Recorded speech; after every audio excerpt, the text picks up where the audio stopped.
Jadhav V.S. from ESM College, Karad.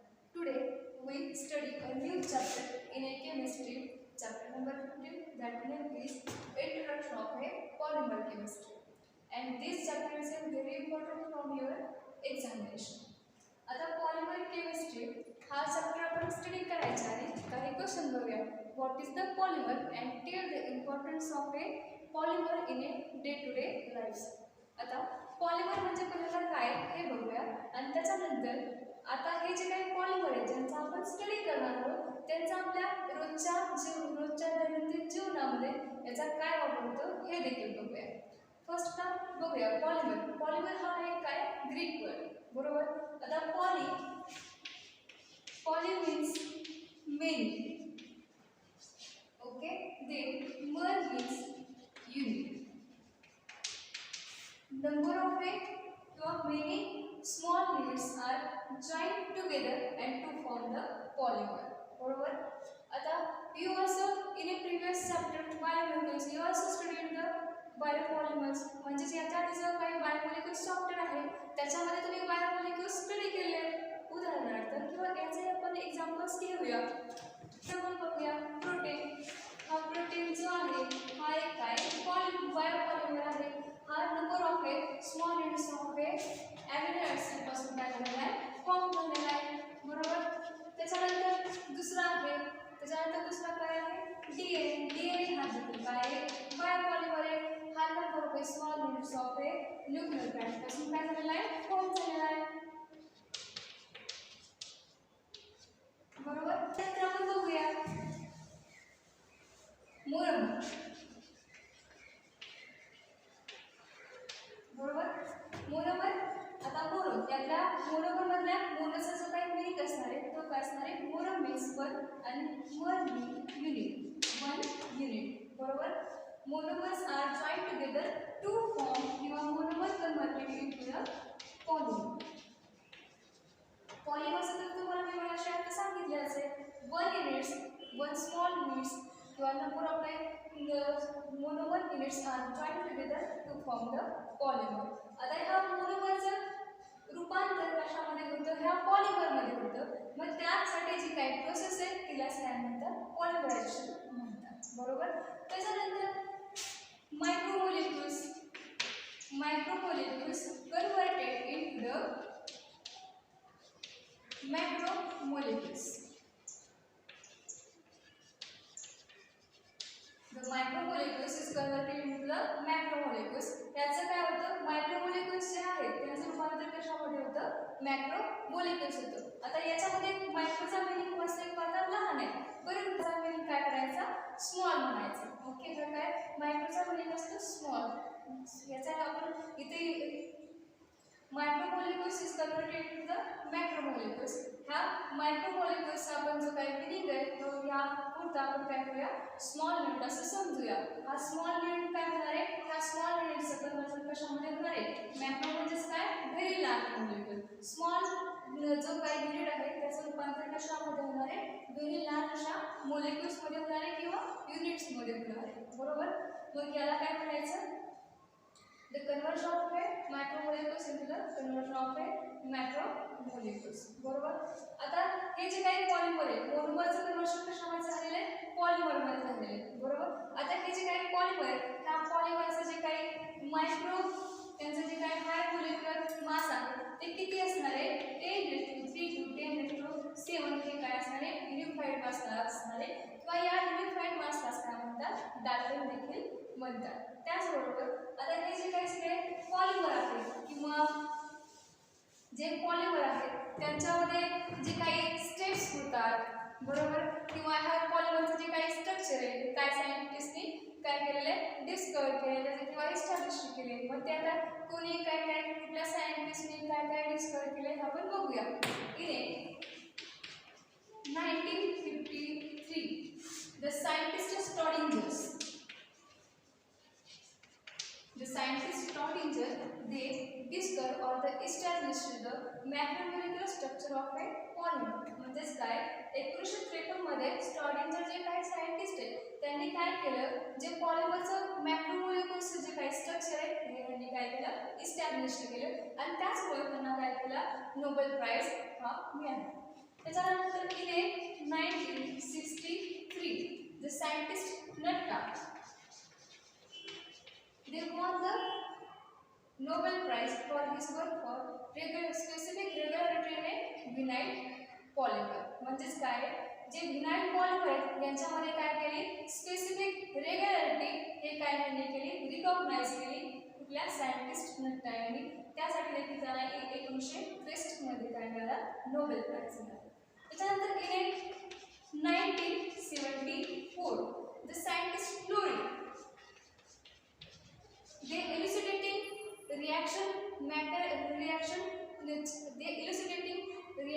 chain reaction in a polymerization involving the in a 1974 the scientist Fleury established or his work on the elucidating in a 1974 scientist Fleury the elucidating three-step chain reaction in a polymerization they involving the chain initiation, chain propagation and also chain termination.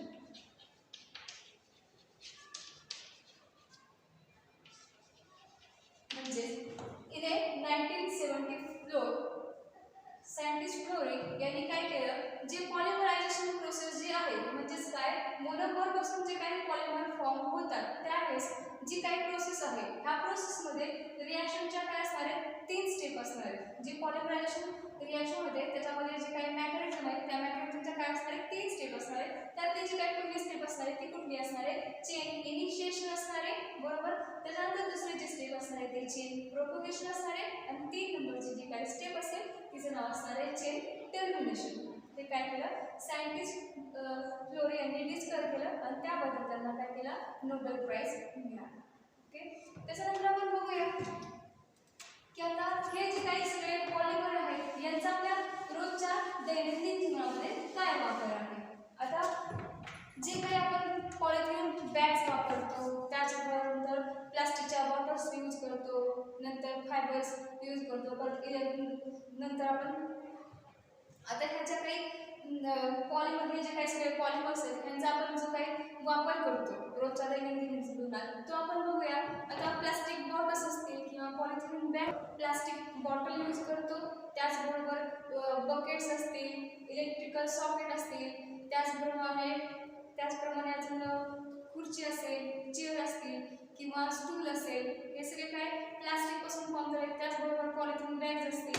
आता ह्या डस्टरच्या वरच्या साईडचं आपण काय असणार आहे, हे plastic असेल, हे देखील काय पॉलिमरच आहे. म्हणजेच काय नाही म्हटलं तर आपण प्लास्टिकच्या बऱ्याचशा गोष्टी आपल्या दैनंदिन जीवनामध्ये वापर करतो. त्याचप्रमाणे आता जे काही कपड्यांमध्ये पॉलिएस्टर हे देखील काय पॉलिमरच आहे, बरोबर आहे. मग ह्या सगळ्या काही वस्तू आहेत किंवा हे सगळे जे काही पॉलिमर आहेत हे आपल्या डे टू डेच्या लाईफमध्ये आपण काय करतो, म्हणजेच रोजच्या दैनंदिन जीवनामध्ये आपण याचा वापर करतो, बरोबर. आता याच्यानंतर आपण बघूया हे जे काही पॉलिमर आहेत. आता बघाशी तुम्ही आपण काय बघितलं, मोनोमर कशाला म्हणतात बघितलं, पॉलिमर कशाला म्हणतात, त्यांचं कुठल्या सायंटिस्टने काय डिस्कवर केलं काय नाही हे आपण सगळं बघितलं. आता याच्यानंतर पॉलिमरची मेन डेफिनेशन काय, these are the giant macromolecules. These are produced from small repeating units. It is called as polymer. बरोबर. आता हे जे काही सगळे पॉलिमर आहेत यांचं आपण क्लासिफिकेशन बघूया.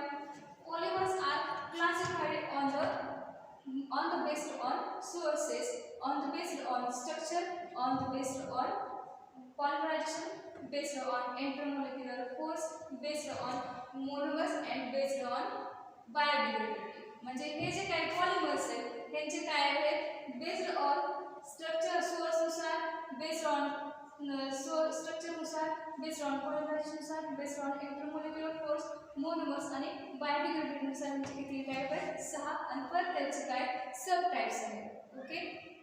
आता हे जे काही पॉलिमर आहेत या पॉलिमरचे बेस्ड ऑन या पॉलिमरचे काय बेस्ड ऑन ह्या पॉलिमरचे based on source, based on structure, based on polymerization, based on intermolecular force, based on molar आणि बेस्ड ऑन बायोडिग्रेडेबिलिटी यानुसार त्यांचे काय तर सब टाइप्स आहेत. त्यात आपण फर्स्ट बघूया बेस्ड ऑन सोर्स नुसार. बेस्ड ऑन सोर्स नुसार फर्स्ट जो टाइप असेल तो असणार आहे नॅचरल. सेकंड असणार आहे सिंथेटिक पॉलिमर. त्याच्यानंतर थर्ड असणार आहे सेमी सिंथेटिक पॉलिमर. आता आपण फर्स्ट बघूया natural polymers. The polymers these are obtained from the natural sources, it is called as natural polymer. म्हणजेच काय जे पॉलिमर आपल्याला काय होणार नैसर्गिक स्रोतापासून मिळतात त्यांना काय म्हणतात नॅचरल पॉलिमर म्हणतात. These natural polymers are divided. These natural polymers are have the two types. First type is a plant polymer and second type is a animal polymer.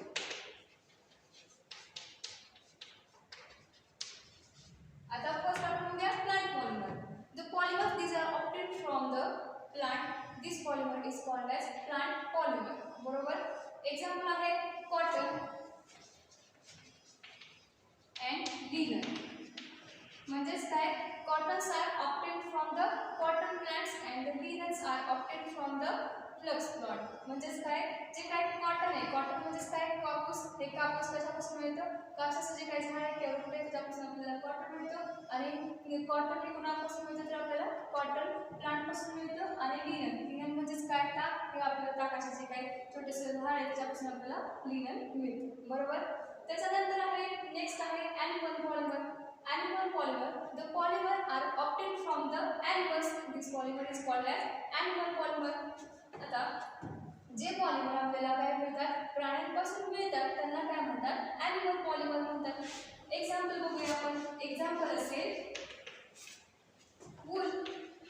Wool is obtained from the hair of a sheep. म्हणजेच काय जी लोकर आहे ती लोकर आपल्याला कोणापासून मिळते जी काय मेंढीचे जे काय हेअर्स आहेत म्हणजे काय केस आहेत त्यांच्यापासून आपल्याला काय मिळते वूल म्हणजेच लोकर मिळते. त्याचबरोबर सिल्क. सिल्क काय हे टाकायचं काय सूत आहे ते कशापासून मिळणार आहे तर सिल्क वॉर्म या ॲनिमलपासून आपल्याला काय मिळणार आहे मिळणार आहे.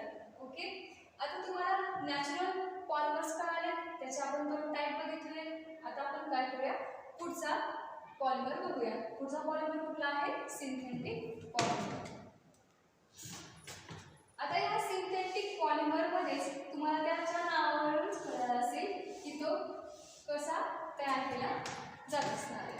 म्हणजेच काय these are the manmade polymer. म्हणजेच हा जो काही पॉलिमर आहे तो काय केलाय माणसाने म्हणजे जे काही कृत्रिमरित्या तयार केला आहे. These are prepared from the polymerization process of a one monomer or the co-polymerization of a two or more monomers, and this polymers is called as a synthetic polymer. म्हणजेच काय सिंथेटिक पॉलिमर म्हणजेच काय हे हा जो काही polymer आहे हा कृत्रिमरित्या तयार केला जातो. आणि कृत्रिमरित्या तयार करताना एक छोटासा काय असतो मोनोमर असतो.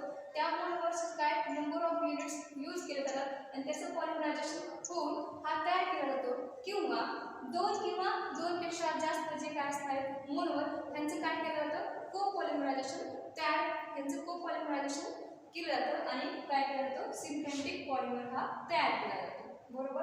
आता याचे एक्झाम्पल बघूया आपण. याचे एक्झाम्पल असतील नायलॉन. त्याच्यानंतर असेल निओप्रीन. हे काय असणार या सिंथेटिक पॉलिमरचे एक्झाम्पल असतात. त्याच्यानंतर आपण नेक्स्ट बघूया सेमी सिंथेटिक पॉलिमर.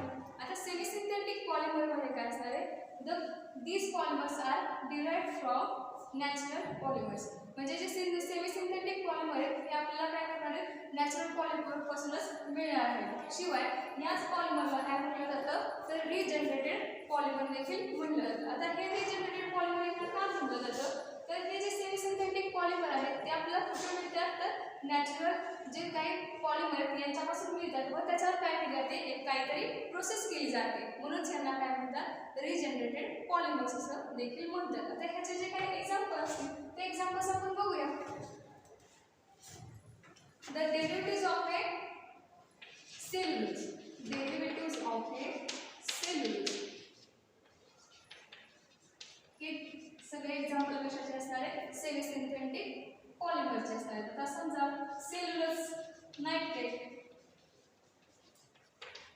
कोणता सेल्युलोज ॲसिटेट रिओर, हे काय असणार आहे, आणि शिवाय रिओर, हे these are the all examples of a semi synthetic polymer.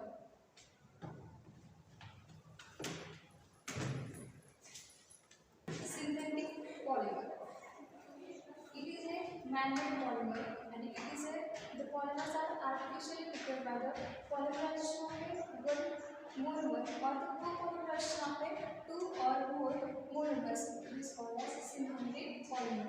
Synthetic polymer म्हणजे काय आहे, तर एक जो काही मोनोमर आहे त्याचं पॉलिमरायझेशन केलं तर, एक टाईपचा जो काही मोनोमर आहे त्याचं काय केलं जातं, पॉलिमरायझेशन केलं जातं, किंवा दोनपेक्षा जास्त जे काही मोनोमर आहे त्यांचं को-पॉलिमरायझेशन केलं जातं, त्यावेळेस काय होतं, सिंथेटिक जो काही पॉलिमर आहे तो फॉर्म होतो. आता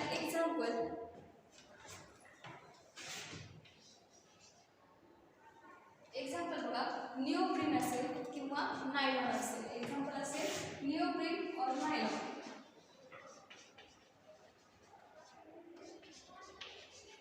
These are the example of a synthetic fiber. Sorry, these are the examples of a synthetic polymer. Then next, semi-synthetic polymer. These semi-synthetic polymers, these are obtained from the natural polymers. These are obtained from the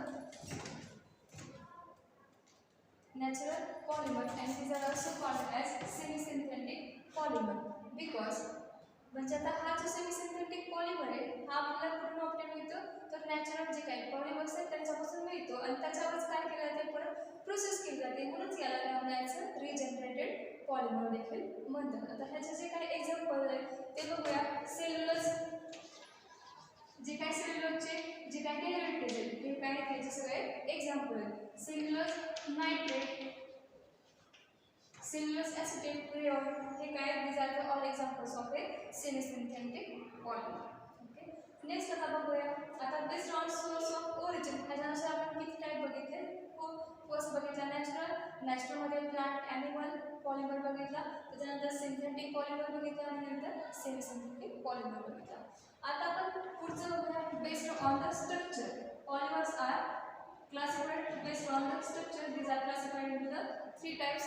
First is a straight chain polymer, second is a branch chain polymer, and third is a cross link polymer. यातला आपण first बघूया straight chain polymer.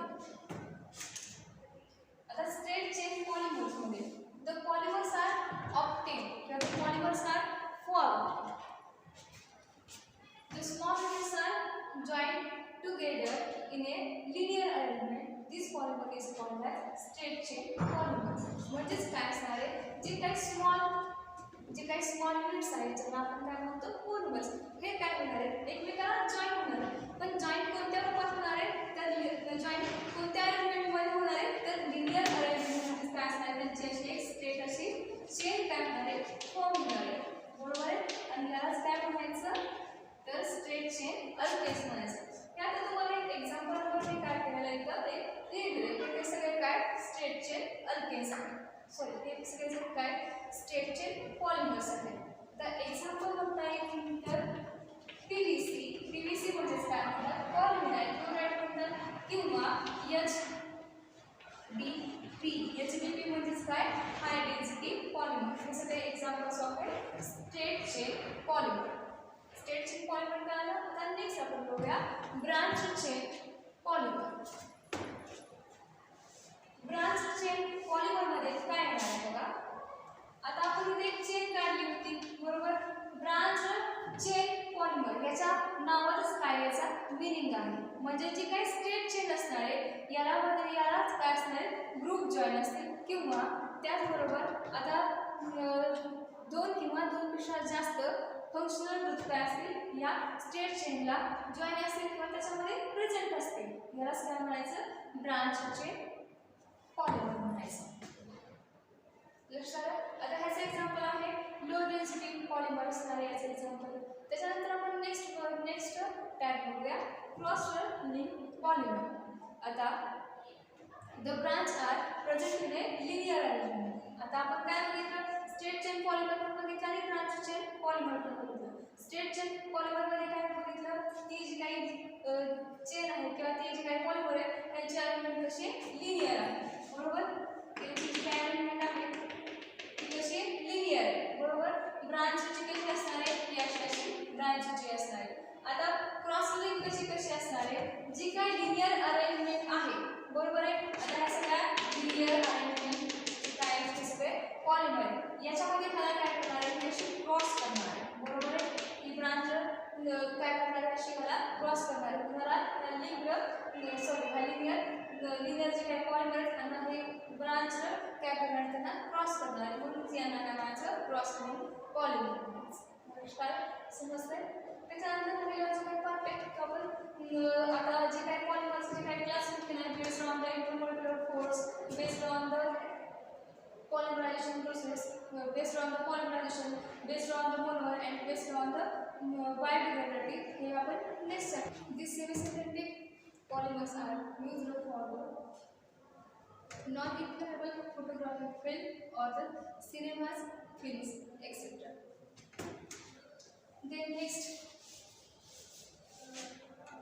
the polymer are classified based on the structure. They have the three types. First is straight chain polymer. The second is branch chain polymer and the third is cross-linked polymer.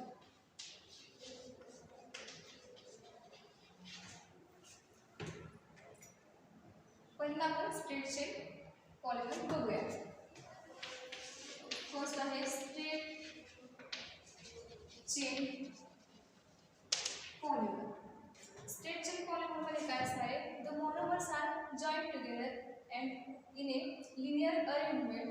So this polymer is called as straight chain polymer. म्हणजेच काय जे काही monomers आहेत हे काय होणार आहेत एकमेकांना जॉईंट होणार आहेत आणि ते जॉईंट कशामध्ये होणार आहेत तर लिनियर अरेंजमेंटमध्ये होणार आहेत म्हणून यांना काय म्हणायचं आहे स्ट्रेट चेन पॉलिमर म्हणायचं. तसंच एक्झाम्पल CH2 इकडं पण CH2 आणि इकडं काय अनलिमिटेड इकडं पण अनलिमिटेड. हे मध्ये यांचे काय होणार आहे यांची जी काही अरेंजमेंट आहे ती कशी आहे लिनियर आहे आणि ते सगळे काय मोनोमर एकमेकांना जॉईन झाले आणि ते जॉईन कशामध्ये झाले लिनियर अरेंजमेंटमध्ये झाले म्हणून हे नाव काय म्हणायचं स्ट्रेट चेन पॉलिमर म्हणायचं. त्याचं एक्झाम्पल बघूया. एक्झाम्पल आहे PVC. PVC मध्येच काय पॉलिव्हिनाइल क्लोराइड. परत काय असणार आहे SDP मध्येच काय हाय डेन्सिटी पॉलिमर. हे काय असणार example of the straight chain polymer. Then next type branch chain polymer.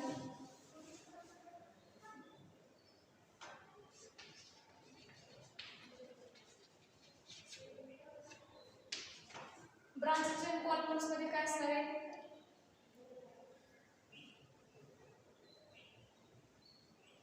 Branch chain polymer मध्ये काय असणार आहे जे आता आपण काय बघितलं जे काही मोनोमर्स आहेत त्यांची जी काही अरेंजमेंट आहे ती कशामध्ये असणार आहे लिनियर अरेंजमेंट असणार आहे. त्यालाच काय असणार आहे ब्रांचिंग काय असणार आहे किंवा साईड चेन प्रेझेंट असणार आहे किंवा त्याच्यामध्ये दोन किंवा दोनपेक्षा जास्त काय असणार आहे जे काही फंक्शनल ग्रुप आहेत ते प्रेझेंट असणार आहे त्यालाच काय म्हणायचं ब्रांच चेन पॉलिमर म्हणायचं. आता याचं एक्झाम्पल आपण बघूया. LDP मध्येच काय लो डेन्सिटी पॉलिमर हे याचं काय असणार आहे एक्झाम्पल असणार आहे.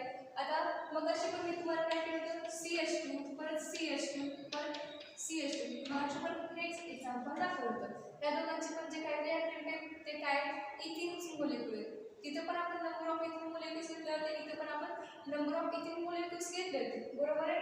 परंतु त्यांची जी काही कंडिशन आहे त्यांचे जे काही कॅटलिस्ट असणार आहे हे कसे असणार आहेत वेगळे असणार आहे. आता LDP मध्ये काय असणार आहे जर आपण इथिन मोलेक्युल्स घेतला तर त्याच्यामध्ये जी काही कंडिशन वापरणार आहे त्यात काय करणार आहे हाय टेम्परेचर हाय प्रेशर हे आपण यूज करणार आहे त्यावेळेस वेळेस काय होणार आहे LDP फॉर्म होणार आहे. LDP फॉर्म होणार आहे म्हणजे काय लो डेन्सिटी पॉलिमर फॉर्म होणार आहे. परंतु जर आपण तीच कंडिशन थोडीशी चेंज केली आणि त्याच्यामध्ये जे निवडक हा जर कॅटलिस्ट वापरला तर काय होणार आहे हाय डेन्सिटी पॉलिमर फॉर्म होणार आहे. त्याचा नेक्स्ट बघूया क्रॉस लिंक पॉलिमर.